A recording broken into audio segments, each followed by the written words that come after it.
Olá amigos, mais um QualityCast, diretamente aqui do Transamérica, 12ª edição do NEX. Já encontrei muitos amigos aqui, as salas lotadas, e vamos abrir aqui diretamente com o professor Nicastro e Guilherme Dilda para falar o que eles estão achando de uma movimentação dessa 12ª edição do NEX. Senhores, obrigado mais uma vez aqui. Dilda já é freguês, o Nicastro então já tem um passaporte totalmente carimbado. Obrigado aí por esse bate-papo. Tudo bem, Nicastro? Tudo bem, Dilda? Tudo bom. Obrigado você pelo convite aqui. Muito legal poder participar de novo no evento. Diferente. E aí, Dilda? Obrigado pelo convite. Uma honra poder abrir essas gravações aqui. Obrigado, o Gustavo da E4 pelo convite, o Nicastro que sempre vai colocando o pessoal da Care. O Nicastro está em todo lado, é que nem água o Nicastro. Não é bem impressionante. Assim. Cara, esse evento tem uma história legal, né? A gente está na 12ª edição, né? E eu já perdi as contas de quantas vezes eu já vim aqui seguido. A um determinado momento eu comecei a vir e não parei mais. E agora a gente mudou de nome, né? O posicionamento do evento. NEX, né? O NE virou NEX. E desde o ano passado a gente já tem um formato maior aqui no Transamérica, né? Foi um baita desafio trazer para cá, fazer virar um evento internacional grande, né? Agora crescendo com sub-eventos, né? A gente tem a medicina do esporte, o Arena. Então, cara, isso aqui é uma baita imersão, uma baita experiência. As ciências do esporte, elas são muito integradas, né? Então, assim, eu acho que isso é legal de ver no Nex, que ele está crescendo cada vez com mais áreas diferentes, cada vez com profissionais com formações diferentes, porque o cuidado do atleta, um profissional, né? Uma área isolada, ele não consegue chegar no que ele busca. Então, Dilda, isso que é legal que o Dilda está falando. Qual a importância nessa linha do que você está falando? Por exemplo, nós temos aqui vários profissionais da área da saúde, né? O profissional da educação física, o nutricionista, encontrei com alguns médicos aqui, enfim.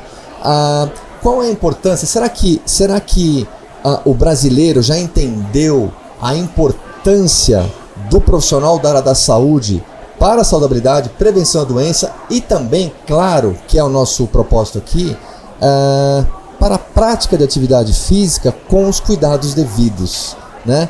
Isso aqui mostra como a gente evoluiu nesse aspecto. Isso é que é importante, né? Na minha opinião, sim. Acho que o brasileiro tá com uma clareza muito grande sobre ter profissionais que ajudem ele a alcançar uma saúde. Eu acho que isso talvez seja a maior busca que tem dentro do consultório, mesmo que seja através de um rendimento esportivo, o que está por trás é a saúde. E a gente vê cada vez mais pessoas alcançando isso. Lógico que aqui a gente está falando de talvez de uma classe social ainda um pouco limitada, mas eu vejo que cada vez mais gente buscando, que cada vez mais a gente tenha profissionais que ofertem isso para cada vez mais pessoas poderem alcançar saúde com essa equipe orientando, né? Hoje a gente tem tanta informação jogada que é bom ter um curador, e um curador que você possa confiar, né? Nicastro, é isso que o Doc falou, né? Informação é uma coisa, formação é outra, né? Então, como é que você vê essa movimentação a cada ano ficando mais atomizada, mais musculosa? A gente foi fazer a abertura dentro da sala principal e o Gustavo perguntou: quem aqui é a primeira vez que está vindo no evento? Ah, legal. Cara, 90% levantou a mão. E a gente tomou um susto na hora, assim, porque a gente esperava um meio a meio ali, talvez, mas curioso. Cara, 90% do pessoal levantou a mão a primeira vez aqui no evento. Então o público está se reciclando também, né? Esse é um evento grande, ele já acontece há muito tempo, ele está expandindo, mas você vê que o pessoal está buscando eventos como esse, talvez sejam os mais buscados, né? É uma sementinha difícil de colocar na cabeça do nutricionista, porque esse é um evento de nutrição, essa questão do transdisciplinar, multidisciplinar, enfim. É difícil, porque uma coisa é você ir no palco, falar, mostrar, tem uma arena acontecendo ali agora, com atleta, nutricionista e médico ao mesmo tempo. Uma coisa é você fazer isso, agora ele sai daqui, uma coisa é ele fazer isso na prática, né? É difícil. Então, eu acho que isso aqui é uma baita oportunidade de formação pro... Isso cara, que eu ia falar, porque eu não sei até que ponto, dentro do ambiente de formação acadêmico, as especialidades, então a faculdade de nutrição, de medicina, elas conseguem ter esse entendimento transdisciplinar, interdisciplinar, que aqui é um ambiente que talvez seja para abrir a cabeça dessas pessoas. O que é possível ser feito, né? Já que você está no ambiente desse, né? Eu sempre... o meu foco de formação foi estudar a nutrição, mas olha como é importante ter uma relação com o educador físico, por exemplo. Então, você tocou num assunto bem legal, que é um dos propósitos aqui. Nunca eu poderia imaginar, há 10 anos atrás, que num evento parecido com esse, ou jamais estaria debaixo do mesmo teto, o profissional da educação física, o nutricionista e o médico. Cada um no seu nicho, ok? Medicina, nutrição, profissional da educação física. Hoje vocês se trombam no corredor, se abraçam, trabalham juntos, um está dentro da clínica do outro, um está no projeto junto com o outro, um está fazendo pesquisa científica, enfim, isso já aconteceu, já é uma realidade. Falta muito ainda, ao meu ver, acho que precisa solidificar mais, ter um amálgama nisso, mas melhorou muito, vocês concordam com isso, não? Acho que o começo é esse, né? Começar a criar uma relação interpessoal ali com outros profissionais, né? E a consequência disso é ir evoluindo para a prática profissional. Você vê como é diferente o evento nisso que você está falando desse ano em relação aos anteriores. Eu sempre vim aqui para dar aula e ponto final. Né? Esse ano a gente vai dar aula juntos. Imagina, como que eu ia imaginar que você ia falar, dar aula em dupla? E isso já é uma coisa que para mim era muito distante. Mas também, se a gente for ver também no consultório, pra gente não, né? Mas pra muita gente que tá aqui, sim, a gente atende junto, na semana, 30% das consultas, eu e o Dilda junto na sala, e o paciente na frente.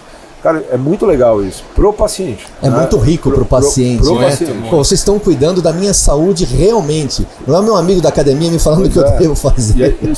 Isso aí tomou uma proporção tão legal que veio parar no palco. O que a gente faz no consultório hoje, a gente vai ter oportunidade talvez de fazer no palco.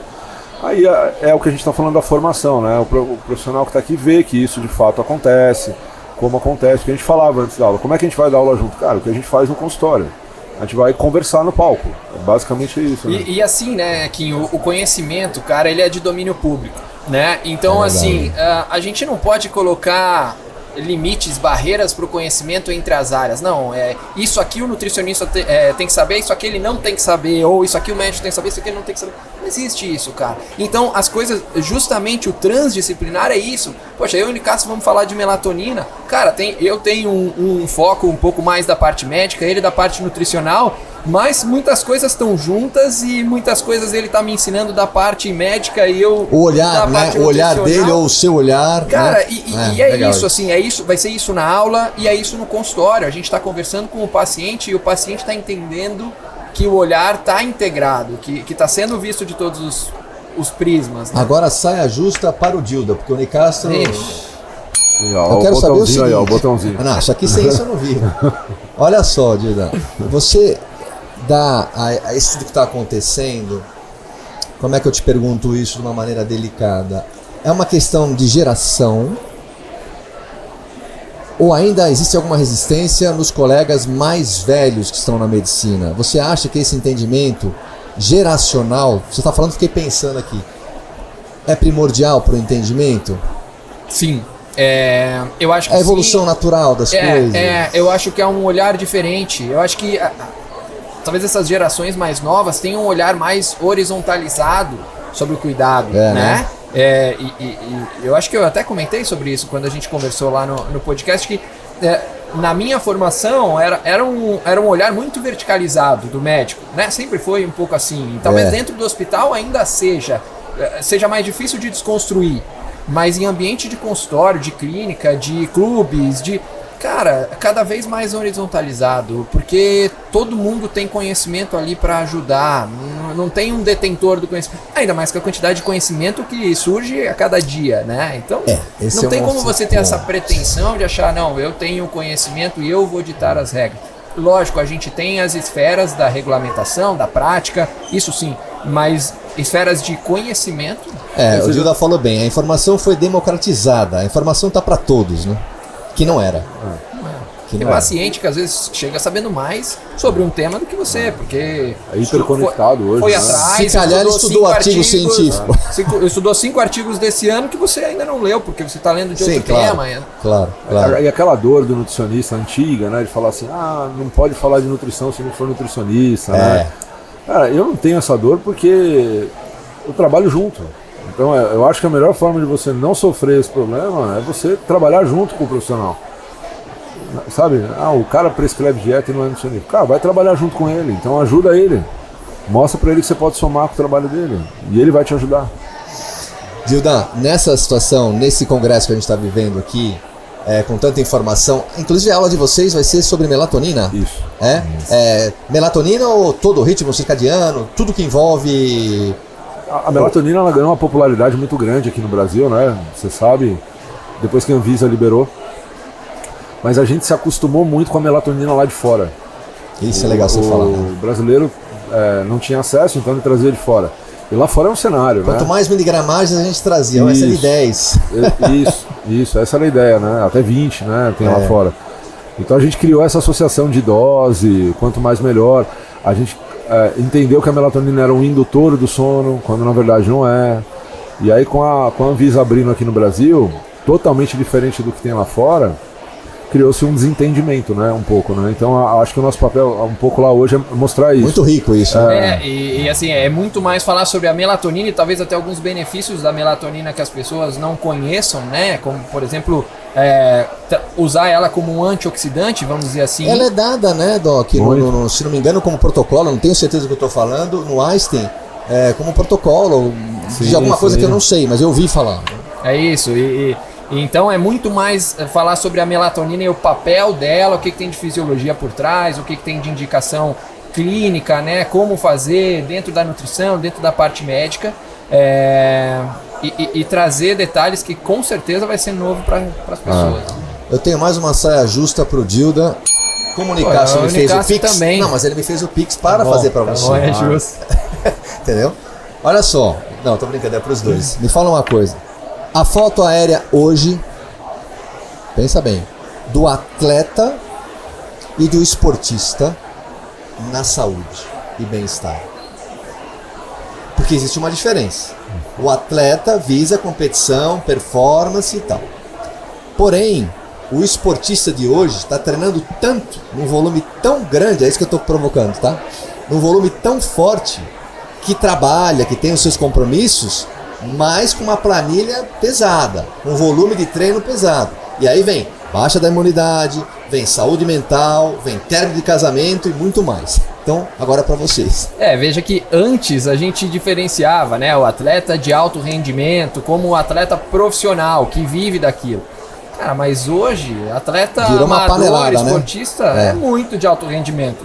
A gente vê o que eles buscam lá dentro. Pô, às vezes tem atleta que é justamente amador, mas o cara vive dentro da care porque está buscando rendimento dentro daquilo que ele está se propondo a fazer. Então, logicamente, a gente precisa entender se a pessoa vive daquilo ou não, ou o que a pessoa tem por fora, porque são nuances diferentes, contextos diferentes, e aí entender o contexto de cada um faz diferença. Mas, cara, esportista, atleta amador, hoje é atleta de alta performance, ele busca isso.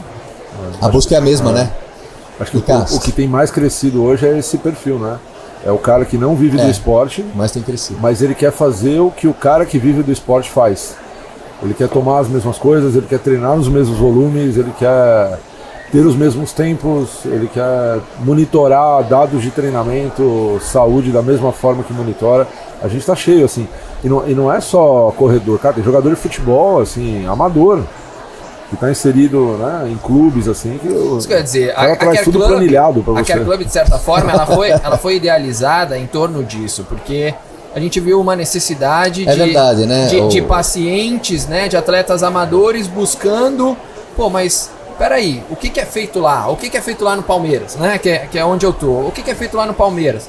Não, eu queria fazer o que os caras fazem lá no Palmeiras. Como é que os caras fazem lá no Palmeiras? Então, assim, é uma forma de a gente transformar um núcleo de saúde de um clube de alto rendimento para atletas amadores. Então, ele vem lá, ele quer saber o que o jogador come, o que o jogador dorme, o que o jogador treina, o que o jogador descansa, o que o jogador faz de exame. Quanto que ele corre no jogo. Corredor, né? Qualquer área. Mas eles buscam a Care muitas vezes mirando isso. Nicastro, eu vejo também, a gente já comentou isso em podcast, em outras oportunidades, né? Uma das preocupações que eu vejo nessa audiência de atletas, amadores, esportistas, né, buscando alto nível, o descuido da imunidade, a não compreensão da ingesta de carboidratos, que vem cascatear na imunidade, e lesões. Pode ser? Tô certo? Assim, não sei o que passa em consultório, mas na loja, né, eu vejo isso. Além de tudo, além da preocupação com o rendimento, todo mundo carrega uma preocupação estética. Todo mundo, né? Cara. Assim, o cara que quer correr a maratona, ele quer estar bem no final do ano. O cara que faz o triatlon, ele quer estar bem. Essa confusão entre estética e esporte, muitas vezes leva ele a esses quadros de comer de menos, treinar demais, desequilíbrios, né? Que aí é a hora que entra o transdisciplinar, né? Não sou eu que tenho que olhar sozinho para isso. Aí eu preciso da ajuda do Dildo aqui para olhar e falar, cara, aqui tá fugindo demais e não sou eu. Meu braço estica até aqui. Eu posso ir até aqui, mas eu preciso de ajuda aqui. Isso é comum, tá? Mas também não é uma coisa tão difícil de reverter, sabe? Se você tem esses argumentos coletivos para você passar para a pessoa. As pessoas entendem, as pessoas sabem que comer é necessário, dormir é necessário. Eu acho que de tudo, que o mais difícil de ajustar na vida de alguém é sono. Sono. Eu acho que é o mais difícil, cara. Faz parte da aula de vocês. Isso, assim, né? As pessoas buscam, as pessoas buscam tudo isso, né? Dentro dessa estrutura para permitir que elas consigam alto rendimento, mas isso não isenta elas de terem alguns cuidados, né? Porque às vezes elas acham que elas são o super-homem, né? A Mulher Maravilha, que não, eu vou conseguir rendimento, fazer tudo igual um atleta profissional faz, e ainda assim eu vou conseguir trabalhar, e ainda assim eu vou conseguir cuidar da casa. Não, aí, peraí, né? O que a gente consegue fazer? Porque o teu sono tem que estar ajustado. Vai apertar um pouco o treino, então talvez a gente precise mudar o horário do treino ou o tipo de estímulo do treino. Não dá para abrir mão, Doc, do sono, né? Não dá. A recuperação é o pilar. Vai cair tudo. É o mais difícil, cara.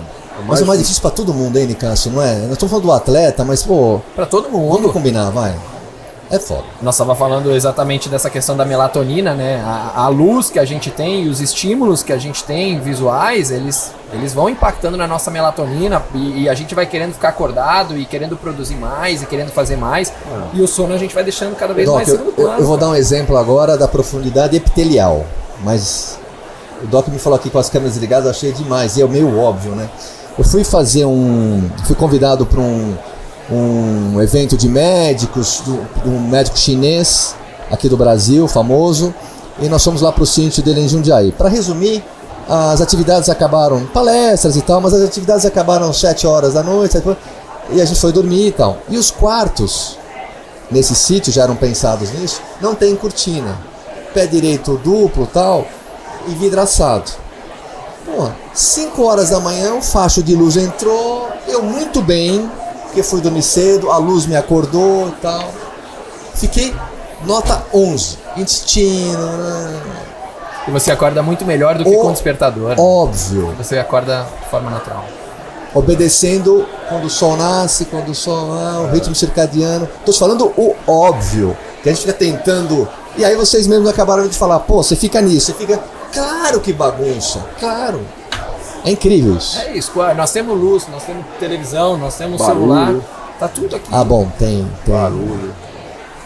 Aonde a parte, tenho até entrevistado alguns colegas de vocês, a genética é agora então uma ferramenta que muda o jogo para todos nós, para viver melhor, para predizer o que eu posso ter em relação à prática esportiva. É uma ferramenta já está sendo utilizada ou ainda muito embrionariamente?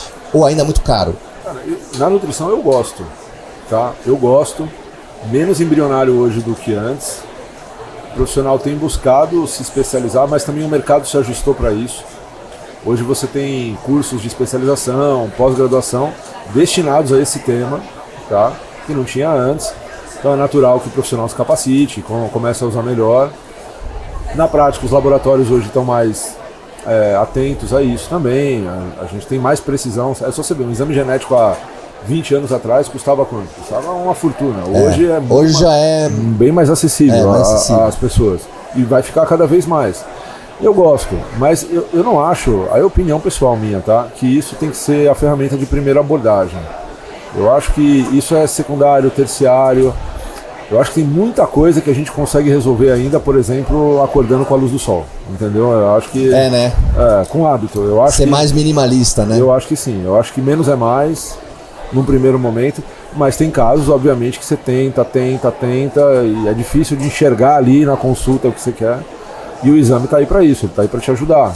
Mas tem que ter uma justificativa. Acho que não é aquela coisa de primeira escolha, né? A gente caminha para uma individualização. A clínica é soberana, então, ali, né? Sim, sempre. Do nosso ponto de vista, sempre. Os exames, eles vêm para nos ajudar, mas para complementar, né? Mas eu vejo uma linha de individualização, e aí a genética é talvez o mais individual que a gente tenha, né? Cada um tem a sua.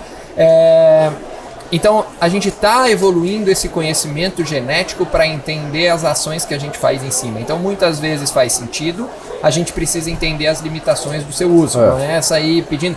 então vamos pedir teste genético para todo mundo, e aí? Mas vai fazer o quê? E é o que o Nicastro falou, às vezes dormir bem é mais importante do que você pensar naquele ponto muito pequeno. Faça pouca diferença. É ser minimalista mesmo, né? Doc, em relação a... As pessoas perguntam sempre chega para nós lá. O que a gente pode explicar para a galera, essa história que todo mundo quer saber sobre o coração de atleta? Essa hipertrofia cardíaca, né? Sistólica, diastólica, né? Das câmeras todas lá, realmente. É uma coisa que a gente deve se preocupar com os atletas, com os amadores? É uma coisa que tem que se levar em consideração como exame primário para a prática de atividade física? Claro, com certeza. A gente precisa pensar que o coração é um músculo como outros músculos do nosso corpo, e quando a gente treina, a gente também está treinando o músculo cardíaco. Sim, então, claro. O treino vai gerar adaptações, né? Quando a gente faz um treino de força de bíceps, a gente está buscando o crescimento do volume do bíceps. O coração é a mesma coisa. Se ele está sendo trabalhado, ele provavelmente vai mudar as suas dimensões. Ele pode mudar em dimensão de hipertrofia, que a gente fala, que é aumento da espessura da parte muscular, ou ele pode aumentar o volume, depende do tipo de esporte. Mas sim, essas alterações a princípio são fisiológicas, mas precisam ser acompanhadas, porque dependendo do grau dessas alterações, pode entrar num risco patológico que a gente precisa entender se está fazendo sentido ou não.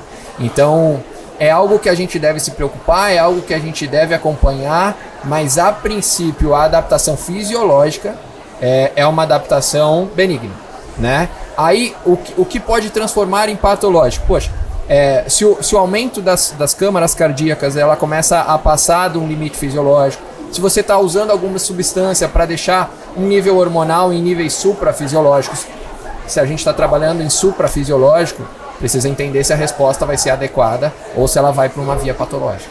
É importante, né, Nicastro, isso, sim, né? Sim, é o papel do médico, né, somando muito com a gente. Isso é uma coisa que, particularmente para mim, está muito distante da minha área de atuação, né? Mas sabe que é importante, isso que é legal, né? Quando a gente atende junto, o Nicastro sabe que é importante que ele tenha feito os exames cardiológicos, por exemplo. Cara, mas quanta coisa, assim, com o exame cardiológico, a gente vai refinando para dentro da nutrição, porque a gente vai entendendo um pouquinho sobre limiares, zonas ideais de treinamento ali para aquela pessoa. Isso soma, cara. Para mim é mais na prática do que na teoria, assim. Eu aprendi muito mais na prática sobre esses temas do que na teoria. Muito mais. Nicastro, essa parte de você ainda luta como profissional da área da saúde ou está mais tranquilo em relação à carbofobia na prática de atividade física? É que você me lembrou da parte estética, é bem verdade. O Nicastro falou que por mais que você busque performance, de alguma maneira está contido nesse seu aspiracional a parte estética, né?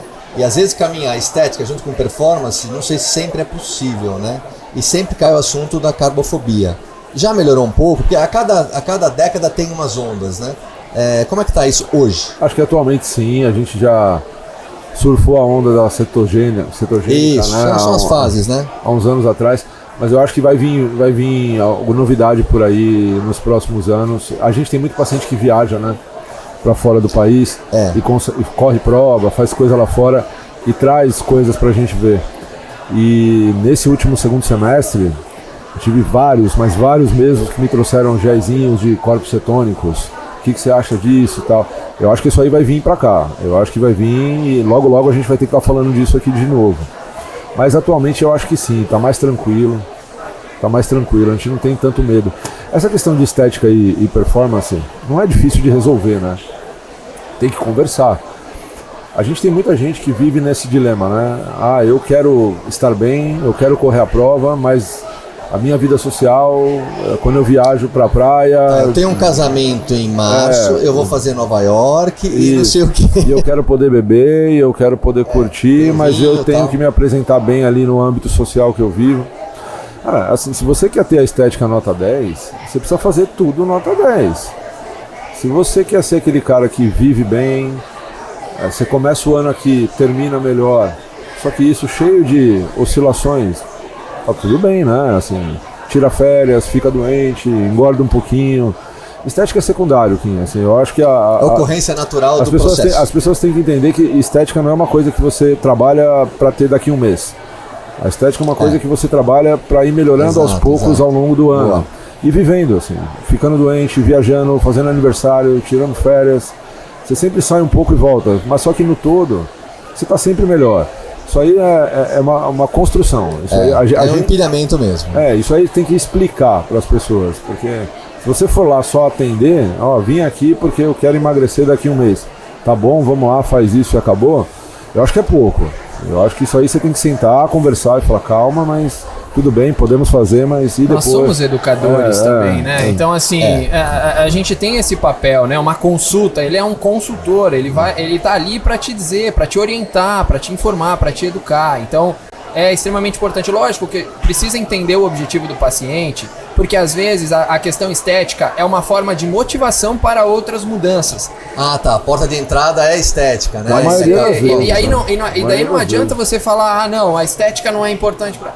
Cara, a pessoa tá chegando ali por isso, então para ela é muito importante. Então vamos, através dessa busca da estética, transformando outros hábitos de saúde que a gente entende ser mais importantes, mas vamos por uma estratégia um pouco diferente. É isso. Gilda, onde você vai estar esse final de ano? Como é que está a sua vida profissional? Quais são os projetos até dezembro? Hoje você está aqui, vai falar sobre a melatonina junto com o Nicastro, aqui no 12º ano do NEX. Como é que tá a sua vida aí nos próximos meses, né? Outubro, novembro, dezembro, como é que tá? Isso, eu vou estar falando sobre melatonina depois à tarde, eu vou estar conduzindo uma discussão com o Núcleo de Saúde e Performance das categorias de base do Palmeiras, então a gente vai ter psicólogo, nutricionista, que legal. Fisioterapeuta e fisiologista, discutindo como a gente conduz os casos no Palmeiras e como ajudar esses profissionais que estão aqui no cuidado dos atletas no seu contexto de consultório, né? E a gente tem ainda o Congresso Brasileiro de Medicina do Esporte pela frente, tem a clínica, né? A gente ainda tem provas pela frente, tem maratona de Chicago, que é fim de semana que vem, tem maratona de Amsterdã, tem maratona de Nova York, tem Troféu Brasil. Eu tenho um filho de 5 meses, então tá tudo dentro do bolo. Sabemos que a vida dele vai ser intensa até. Tem Palmeiras cheio de competições, então trabalho não falta aqui. Nicastro, você então, fala aí, vai. O que você pode falar da sua loucura aí? Aqui a gente já fez bastante coisa, né? Hoje eu dei aula na medicina, a gente vai falar de melatonina daqui a pouco. Acho que o meu principal papel aqui, a sala de aula é legal, eu gosto, mas já de alguns anos é o Arena. Eu vou reforçar bastante isso, que tá rolando ali atrás. Cara, a gente trouxe 16 modalidades esportivas. É muito legal, né? Cara, é muito legal. É porque é na prática, é ali, o cara tá vendo. Tem 16 modalidades. Eu tava vendo um caso de uma nutricionista lá da Quero que vai trazer amanhã, a Luciana, de uma escaladora. Pô, tem o vídeo da mulher escalando, é uma pedra, cara, assim, é enorme, é surreal. E tudo que ela fez na parte nutricional, pra levar, pra comer lá em cima, é muito legal. E trazer o atleta, pra contar do ponto de vista dele, é muito legal. Quem brilha os olhos de quem tá assistindo, né? Então o Arena, vou estar lá o tempo todo. Tem o consultório, né, que a gente está cuidando da Quero lá, até o final do ano é bem intenso, né, o calendário de provas é lá intenso, tem a performance no O Nicastro tinha pouco trabalho, ele pegou mais um consultório na unidade do Itaim, ele estava só no Ibirapuera, ele foi pro Itaim também. É verdade, agora eu estou coordenando. Já que ele não dorme. Eu estou coordenando Vamos falar sobre isso. Não, mas tá muito legal lá. E tem a performance, né? A performance tem um braço. É verdade, você tá com a performance nutrition. Eles têm um braço educacional muito forte, né? Sempre teve. Pra suplementação. Tem um canal do YouTube muito bom, então até o final do ano a gente tem mais 3 webinários. A gente vai falar de pré-treino, ômega 3, a gente tá lançando glucosamina e condroitina aqui no congresso, então tem coisas legais. Tem congresso no Rio de Janeiro que eu preciso viajar para dar aula, enfim, tem bastante coisa. A Renata sabe mais da minha agenda do que eu. É ela que fala onde eu tenho que estar. Gildan, por favor, as suas considerações finais. Aproveite e fale aqui do evento. Para quem não veio, então, um convite. Deixa o seu recadinho final aí, por favor. Cara, um prazer enorme estar aqui de novo. Eu acho que é a 4ª ou 5ª vez que eu venho aqui. Dessa vez como coordenador científico da Sala de Medicina do Esporte. É um prazer estar falando aqui com você mais uma vez. E, bom, a gente fez o evento da Medicina do Esporte de forma muito ampla mesmo, com vários temas diferentes, endócrino, ortopedista, cardiologista, ginecologista do esporte, psicólogo, porque a medicina do esporte é isso, assim, é entender um pouco de todas as áreas, né? Ela tem a sua especificidade, mas é entender um pouco de todas as áreas e conseguir transitar entre elas. Então a gente tentou buscar isso para esse ano. Quem não pôde estar aqui esse ano, infelizmente, que no ano que vem esteja, porque vale muito a pena. É uma galera com bastante conhecimento, com bastante experiência. E é isso, não é só a troca de informações, mas as conexões profissionais que se faz aqui dentro e as inspirações que a gente tem para atender cada vez melhor. Legal, Gildan. É isso aí. Mestre, é isso? É isso, vamos lá, mais um evento. Do ano que vem com certeza maior, a gente já está falando do ano que vem, mas vamos curtir bastante esse evento. Quem não pôde vir, né? Acho que é legal reservar essa data. Entender a potência do evento. Cara, vir assim, eu estou bem impressionado do quanto cresceu do ano passado para esse, em número de pessoas. Essa informação que você deu, que vocês fizeram a pergunta no início da... Cara, eu tô bem impressionado. Foi muito legal. O Sports Medicine Summit, né, que é essa sala de medicina do esporte, dobrou do ano passado para esse. O ano passado a gente montou o Sports Medicine muito na correria, né? Aí o Gildan assumiu e agora deslanchou. Tem o de Endurance amanhã, né, pra acontecer também. Tem um evento só de Endurance. Muita coisa, né, por vir. Cara, tem muita coisa. Então, é muito legal. É um final de semana bem intenso, mas bem gratificante. Gildan, obrigado, viu? Obrigado mais uma vez, muito obrigado. Nicásio, obrigado por sempre atender o nosso convite. Sempre à disposição. Pessoal, é isso aí. 12ª edição do Next. Você que não é inscrito no nosso canal, se inscreva, dê um like, porque é muito importante para o bom entendimento do YouTube. Muito obrigado e até a próxima. Valeu!